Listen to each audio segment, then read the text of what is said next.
Ghana has been hailed as a shining example to all of Africa, a model of democracy, decent governance and responsible economic management in a continent struggling to fulfill its potential. But if Ghana looks like a success story to outsiders, how does it look to Ghanaians themselves? My guest today is the leader of the main opposition party and candidate for president, Nana Akufo Addo. Can Ghana use its resource wealth and inward investment to benefit the many, not just the few?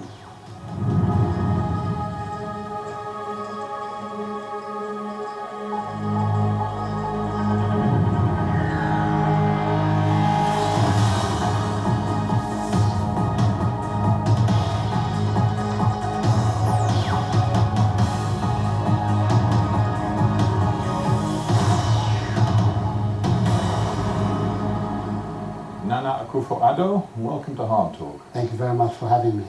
This idea that Ghana is some sort of role model, a beacon for all of Africa, does it make you proud, or does it make you feel that in some ways we're misreading what's happening in Ghana? Not so much that it makes us proud, but I think that what it does for us is to give us a certain sense of responsibility. After all, we were the first nation south of the Sahara to become independent.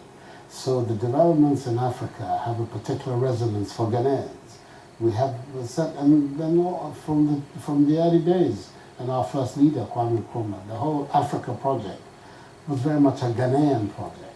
So it's a sense of responsibility rather than pride. We are required to show ourselves as governing ourselves in an intelligent and a modern manner.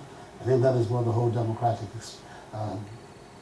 movement of our country is about. Yeah, it just strikes me, it puts you as the leader of the opposition and candidate for president at the end of this year, puts you in a slightly awkward position. For example, when you have Barack Obama come to your country in 2009 and be extraordinarily friendly to President Mills, your rival, and suggest that in his view, you know, democracy, economic management in Ghana is going very well.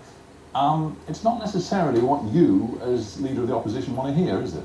No, I certainly want to hear that he's touting our democratic credentials, because I think that is important for the entire Ghanaian nation, not just for a particular party or the other, because it's important for us. It's been a major issue in our history since independence, whether or not we will get to the stage of democratic governance. And that we have got to it is a matter which involves virtually all sections of the Ghanaian population. So as far as that is concerned, that's not a worry for me. Well, let me stop you there for a moment, because it is interesting to me that you are so confident and sure of Ghana's democratic credentials, because you, after all, are the candidate who in 2008 was so infuriated by the outcome of the presidential election that you, for a while, didn't accept the Electoral Commission's verdict. You lost by, what, 23,000 or so votes. No. And you threatened to challenge it in the courts. No. What happened was that by the time the final verdict came, and if you remember, the last election was in three parts. There was the first formal part, and then there was the second round, and within the second round there was a third election. It was when the whole process was over that the announcement was made. We didn't hesitate. I believe the Electoral Commission made his report his declaration in the morning. And within 2 or 3 hours of that, I've accepted it and congratulated President Mills. There was a period when we were thinking... Yeah, I think it's fair to say you did question the Electoral Commission for some time. There were moments when we felt that the process, the sufficient irregularities have tainted the process, that we should look at the possibility of going to court to challenge it. But in the end, our decision was that no, Ghanaian democracy and stability, unity of our nation, required that we should accept the results in good faith and work for another day. That's exactly what we did. Indeed. The very day that the announcement was made, within hours of the announcement, I'd gone on the radio and on Ghanaian television to congratulate Professor Mills on his victory, however narrow it was. Sure, and here we are almost 4 years later, and as you say, fighting another day is soon going to be a reality for you. But how do you feel when MPs in your own party, I'm thinking of Ken Ayapong, when they say things like this, quote, any NDC, that is the ruling party, macho man who dares steal a ballot box in the next election will be crushed to death. Anyone who tries to rig the vote will be lynched. There's a lot of very high level, high passionate political dialogue in Ghana, and I think that in many parts of the world, I mean, steamy language as the elections approach. Well, yeah, excuse me if I may. I mean, when you talk to me about the way in which Ghana has established its democratic credentials, surely the point is to get rid of extraordinarily inflammatory language like that. And that is what has been happening, progressive over time. Ghanaian democracy is a relatively new phenomenon. And it's difficult to look at the phenomenon in the same way as you would look at 400-500 years of English democracy. That's not our experience. We are getting there, and I think that systematically over time we have shown. But why, if that's the case, why do you use as a mantra for your election campaign, which you've sort of already begun on the road in Ghana, why do you use this phrase, all die be die? That one was a phrase that was responsible to particular events that have occurred. Since the Mills administration... I mean, to be clear to people who don't necessarily understand the Ghanaian importance of that, yes. you seem to be adopting a sort of very all-or-nothing approach. Not at all. Fatalistically suggesting to your supporters that if I'd been adopting an all-or-nothing approach, my attitude towards the 2008 election and the way in which my party and I conducted ourselves would not have been the same. What we've been trying to imply is that the examples we've seen of how elections have been conducted under this administration leave quite a lot to be desired. We've had 3 or 2.5, as it were, by-elections. And all of them have been characterized by moments of violence, of great tension, and there have been victims of these violence. Up till today, the president of our country has never expressed any regret or remorse about these events. And it was necessary for us to alert the country to say that but using language which refers to all die be die, or indeed squashing or lynching opponents, it's hardly fostering a new, more tolerant... Largely because it is important also to get across to the point that that is not the way to go in a country which is trying to build a democracy, to go down the road of violence, because inevitably violence begets violence. And that is the point that we're trying, that we do not want to go down that road. If there had been, in 2008, our attitude towards politics, the ruling party at the time, had been an all-or-nothing approach, it may be that the events that occurred after the election wouldn't have gone as smoothly as they did, to have invited an Obama to come to our country to praise all of us for the way we're developing. The language gets steamy, but I believe at the end of the day, when all of us sit down and reflect on what we need to do, we can make sure that the final result is a result that is in the interest of the peace and stability and the progress of our people. Let me look at it another way then. We go back to my opening question about Ghana's perceived success within Africa. And I think many people have picked up on that theme, not just Barack Obama. The figures are pretty good. I mean, growth rate's extraordinary. You had 13% last year, 9% I believe this year. You're predicted to be in the top 10 global nations for growth over the next decade. All fantastic stuff if you're Ghanaian. Why then did you say recently, what chance do we have as a nation when we churn out such appalling statistics? If Ghana were a company, you said, it would have been shut down. We're talking about the statistics about our educational system, which is proving to be serious crisis. The young men and women of our country who are going to school, by the time they enter secondary school, what we call the senior high school, already over 50% of them find themselves out on the streets without any serious educational background, without any serious skills, largely because of the failure of the system to accommodate and provide opportunity for all of them. That is a major issue for the future of our country. And despite these statistics, some of these statistics, I mean, on the surface of them may sound excellent, but really what are they? They're about the influence of oil on our national accounts for the first time. So you're suggesting that this could be a classic African story of amazing resource potential being squandered by mismanagement? The potential is there. Well, in that case, then, would you plead guilty to be party to that mismanagement when you were a senior minister in the period from 2000 to 2008? I wouldn't plead guilty, largely because the period of our period in office saw a dramatic expansion of the Ghanaian economy. That is when these growth rates... saw a ballooning deficit. I mean, you squandered money in your government like nobody before. You left office with a deficit, a budget deficit of something like 13-14%. No, those figures have been challenged. Well, I just read the latest World Bank report, which looks back, and those figures have been challenged, and they are They're much You lower might challenge them figure. because you don't like them, but nobody Not in the World Bank necessarily, seems because to challenge yeah, them. the World Bank at the end of the day is not exactly the Bible. I mean, they also make mistakes. No, it wouldn't really claim to be the Bible. Yeah, My but I'm point, saying though, that is that they you make don't have to mistakes. just don't take my word on the deficit. Look at inflation. When you left office, it was in double digits. I believe it was close to 20%. At least this government's cut that. So when you talk about appalling statistics, a lot of them seem to be your responsibility. When we got into office, it was over 40%. 6-7 years before, it was over 40%. Yeah, but the current government's halved it again. The current government has halved it again because it had the foundation on which we built. It was 42% when we came into office in the year 2001. With runaway inflation and depreciation currency, all of those substantial efforts had been made to correct those before we left. But that is not to say that the work was a finished product. It's a work in progress, and it continues to be a work in progress. It seems to me that what's important about the last few years in Ghana is that the international community, thinking about World Bank, IMF, and indeed the Chinese government as well, they've all looked at what's happening in Accra and they've given it a stamp of approval by lending and investing in a massive way inside your country. Seems to me, whatever you say about the current Mills administration, the international view is that his economic management is worth investing in. We have oil. We've never had oil before. We now have oil in commercial quantities and being developed by companies that know what they're doing.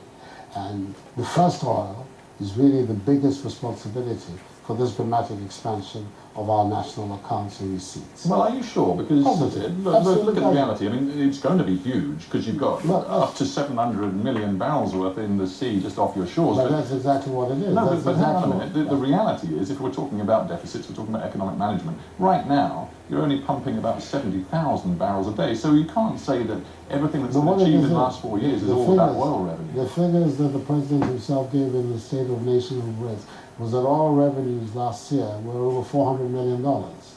There's a huge... But there's gold, there's cocoa, there's a whole heap of other things. All I'm saying to you is, if you look at China, for example, $3 billion in grants and credit lines, plus another $13 billion worth of infrastructure investment. All those are very, very welcome. So you have no problem with that? I don't have any problem with it. I think the Chinese interest in our country is a very healthy one. It's one that all of us are very comfortable with in Ghana. What we have to be satisfied is that we get value for money in terms of these investments. That is what the debate has been.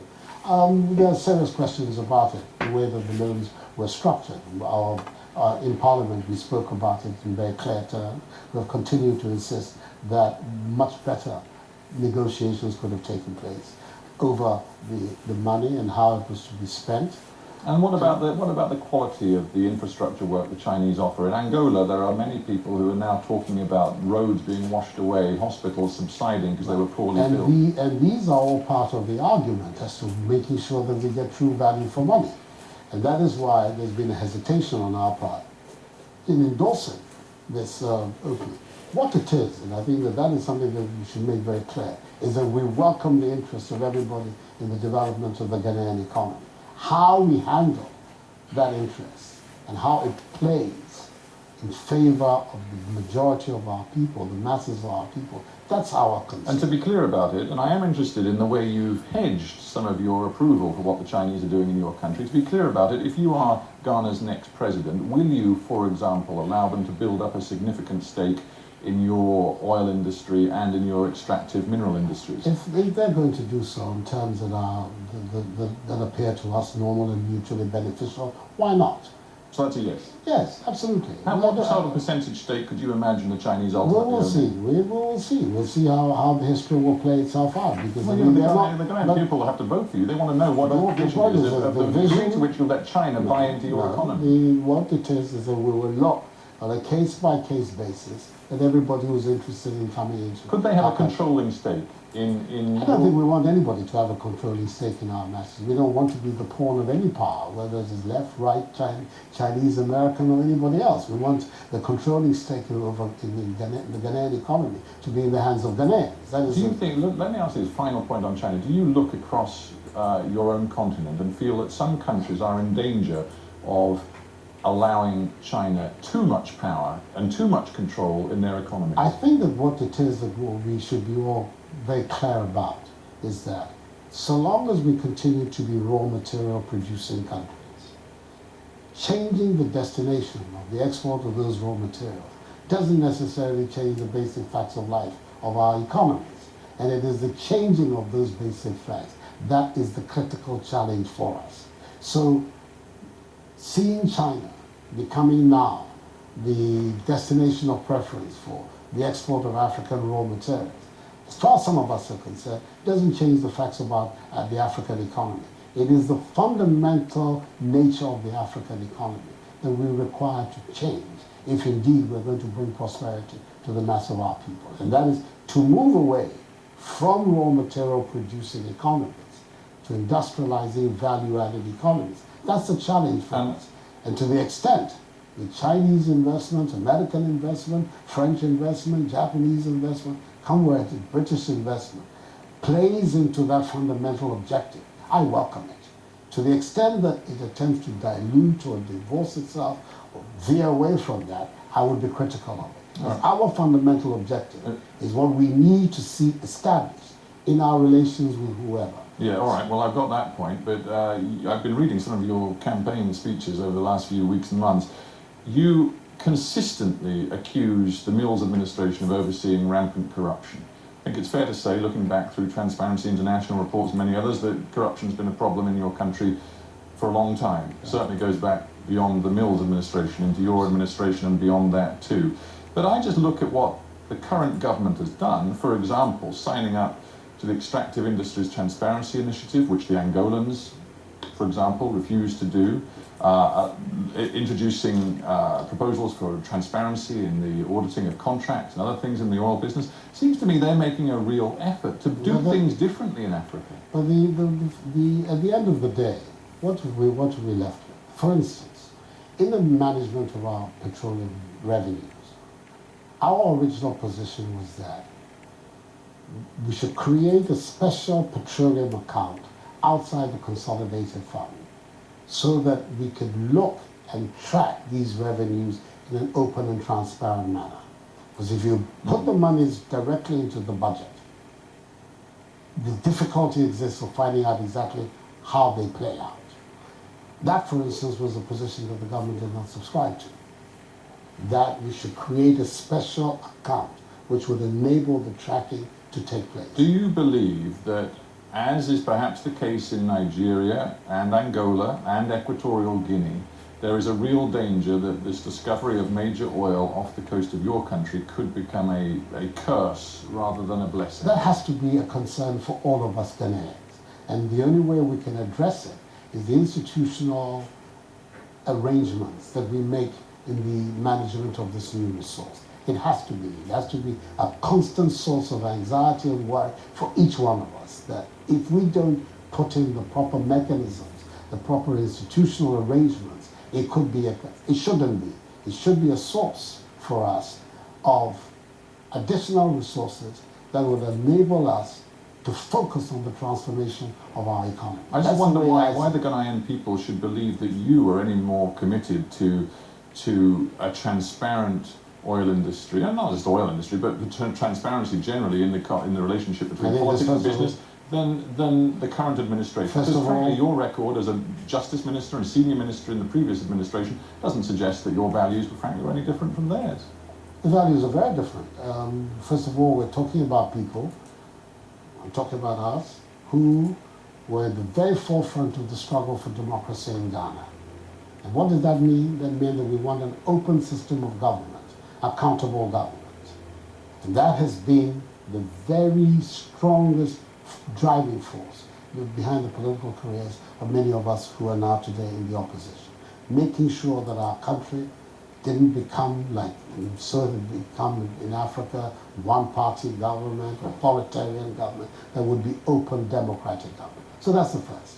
The second is the record in government. And many of the measures that were put in place to ensure transparency, the Whistleblowers Act, the procurement law, all of these were legislation that were began by me when I was Attorney General in order to create the framework that would enable people to go out. For instance, the Whistleblowers Act, what we're saying, the first time it was tested in Ghana, The whistleblowers under President sure, I understand what you're saying, but ended up in jail. They didn't. But the greatest indictment, frankly, of your government is the way in which you squandered money and left this huge hole in the budget deficit. I think you would now acknowledge that that was a profound problem. No, the last time your party was in power. I don't accept that. I don't accept that proposition at all. Well, I'll tell you what the Ghanaian people, it seems to me from reading a lot of stuff in the Ghanaian press, want to know is where exactly is the money going to come from next time around if you're in power for some of the very extravagant promises you've made. You, for example, have offered free secondary schooling for all Ghanaians, a promise you say you absolutely will deliver in 4 years in power. So have you costed it? How much will it cost? The costing is being done. I mean, very, very soon we'll be in a position. You can't make a promise like that. No. Very soon we're going to be putting it out. You don't know how much. I do know how much, but I prefer to tell the Ghanaian people directly before I tell you. Many of them want HARDtalk. You can tell me. It doesn't matter. I prefer to make that statement to the people of Ghana directly first.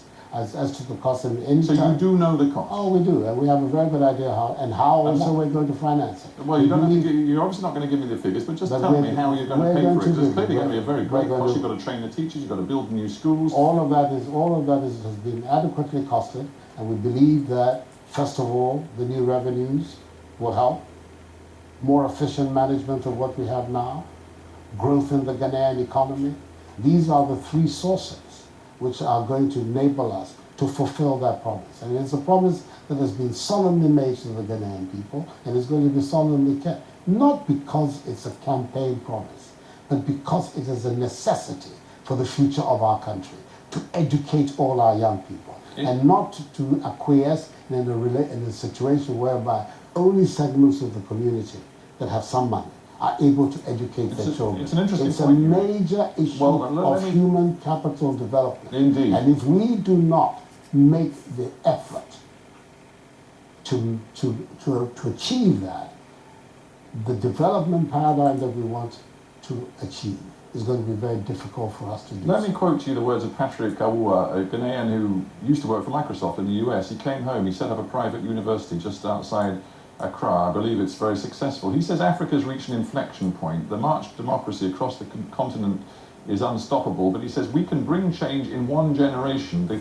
key is how we train a new generation of leaders. That, he says, will make all the difference. Sounds like you agree with that. I do. Well, in that case, here's my last thought to you. You, I'll be polite about it, but you're a veteran politician in Ghana. Absolutely. Your father was president. You've served in 2 administrations from 2000 to 08. You have an elite background. You were educated in the UK. You've been around a long time. Doesn't Ghana need a new generation of leaders to fulfill this promise? The Ghanaian people will make that decision. I mean, that's all I can say. The Ghanaian people will make that decision, whether or not a new generation. I think that at all times what you're looking for is whether people resonate, whether people are articulating the views and aspirations of ordinary people. Do you think you can connect with ordinary Ghanaians, given everything I've just said about your background? Absolutely. I think that the evidence is out there.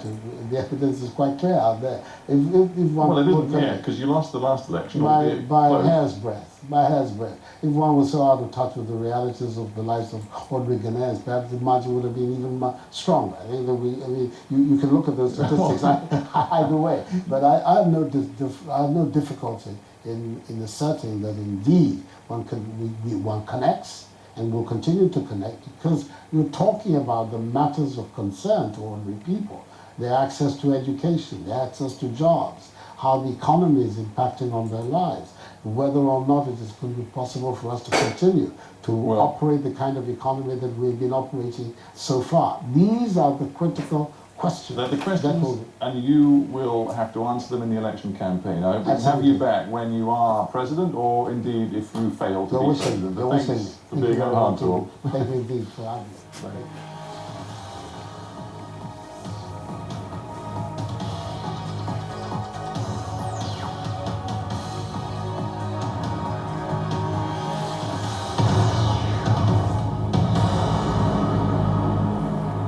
Hello, it's been a while since we've had such a